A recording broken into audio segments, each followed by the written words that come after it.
Welcome to This Explainer. Today, we are unpacking a multi-defendant criminal case out of Mississippi that has completely rocked a local community.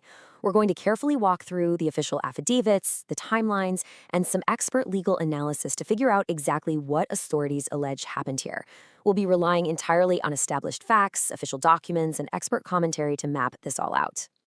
Now, what's really interesting about this load is this specific insight from former sex crimes prosecutor John Clone. You see, the unprecedented horror of this case doesn't just lie in the initial allegations of abuse. It lies in the utter and complete failure of virtually every single trusted adult in this young victim's life. The very people who were literally tasked with protecting her are the ones alleged to be complicit. And really, that leads us to the central question we're exploring today. How in the world does something like this happen? How did a community's most trusted figures, a mother, a pastor's wife, and a pastor's son, become implicated in such a disturbing web of allegations surrounding a 13-year-old girl? Well, by breaking down this official investigation step by step, we can start to see how this tragic situation unfolded. Okay, let's dive into this. Section 1, the shocking allegations. Let's look at the sequence of events, because the timeline is crucial here. In the fall of 2025, the 13-year-old victim became pregnant. Now, notably, during this time, she was inexplicably living with the Brown family. That's the local pastor's family. Fast forward a bit to the end of June 2026. The Mississippi Department of Child Protective Services gets an anonymous tip. At this point, the young girl is 33 weeks pregnant. This tip rapidly escalates to the Pearl River County Sheriff's Office, which triggers a formal investigation, and that leads to a series of incredibly intense interviews in mid-July with the victim's mother, Kendra Bowden. So this resulting investigation in Pearl River County led to the arrest of three central figures. First up, we have 27-year-old Dawson James Brown. He's the pastor's son, and he's facing some exceptionally severe charges, including statutory rape, sexual battery, and human trafficking. Next is 32-year-old Kendra Bowden, who is the victim's own mother. She's charged with human trafficking and contributing to the neglect or delinquency of a child.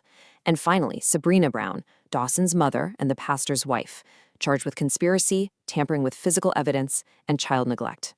Now, it is absolutely crucial to remember that as we review these severe charges, all the individuals listed here are presumed innocent until proven guilty in a court of law. Section 2, the primary accused. This next part is quite chilling. This quote is pulled directly from the official affidavit. Investigators executed a search warrant on an iPhone belonging to the teen. During their forensic examination, they uncovered exactly what's described right here. Multiple images and video files tucked away in a hidden folder that depicted the abuse. Furthermore, investigators found numerous electronic communications where the teen and others discussed the pregnancy, explicitly identifying Dawson James Brown as the father. When you look at Dawson's current legal standing, this situation is incredibly severe for him. He's been denied bond and is considered a flight risk. Why? Well, largely because investigators found a message he sent to the victim's mother, straight up asking if he needed to leave the country. As former prosecutor John Clone notes, Dawson is in a tight spot legally. A single statutory rape charge carries 20 years to life in prison. When you stack these charges up consecutively, he is looking at a minimum of 80 years, all the way up to multiple life sentences if convicted. And Clune makes a really essential point here. It absolutely doesn't matter what the defense might claim about the nature of their relationship, because there is an absolute legal impossibility of consent for a 13-year-old. End of story. Let's move to and see how this builds. Section 3, a mother's betrayal. The progression of the mother's statements, Kendra Bowden's statements, is highly revealing. On July 14th, she claims she only knew about the pregnancy because her daughter asked to move back in, but she insisted the teen refused to identify the father. But just 3 days later, on July 17th, Kendra broke down and confessed. She admitted she had withheld information out of fear. She revealed that Dawson had personally admitted to being the father and, get this, that she had been in active cell phone communication with Dawson, Michael, and Sabrina Brown regarding the pregnancy and Dawson's involvement. And this brilliantly illustrates the basis for the human trafficking charge against the mother. The affidavit alleges an incredibly sickening transactional relationship. According to Kendra's own reported statements, after Dawson disclosed what he had done, he gave her money, took her to a Mississippi State University sporting event, and even let her use his vehicle. So in exchange for these perks, despite knowing about the sexual relationship and the resulting pregnancy, Kendra allegedly allowed Dawson to have continued access to and contact with her 13-year-old daughter. Section 4. The pastor's wife. Now we look at Sabrina Brown, and the details in her affidavit are particularly disturbing.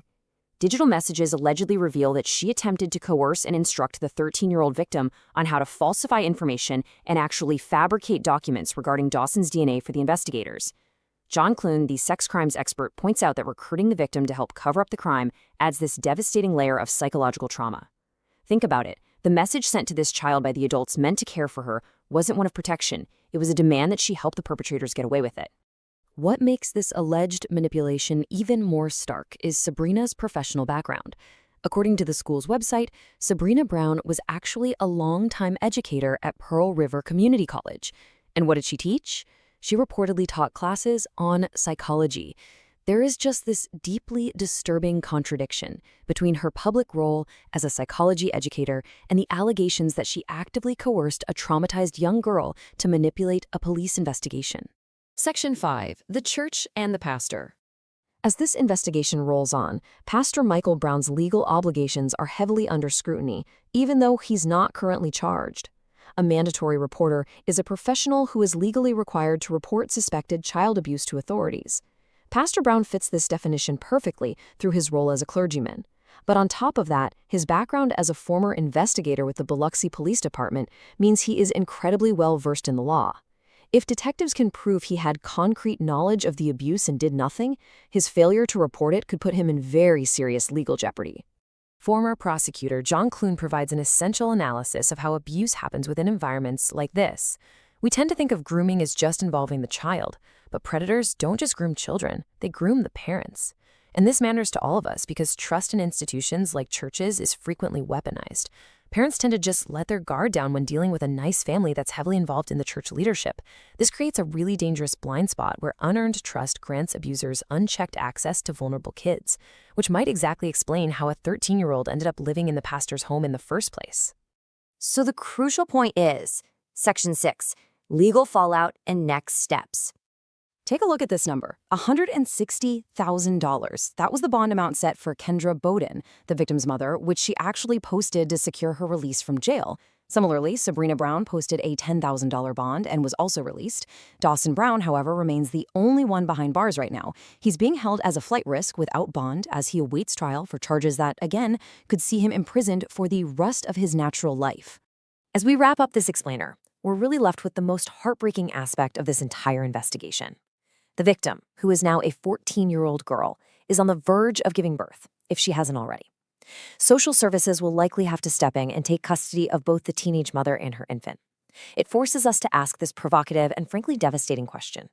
With all of her trusted caregivers implicated in either the abuse or the cover-up, what happens to a 14-year-old mother and her newborn baby when the very safety nets meant to catch them are the ones that cause the fall?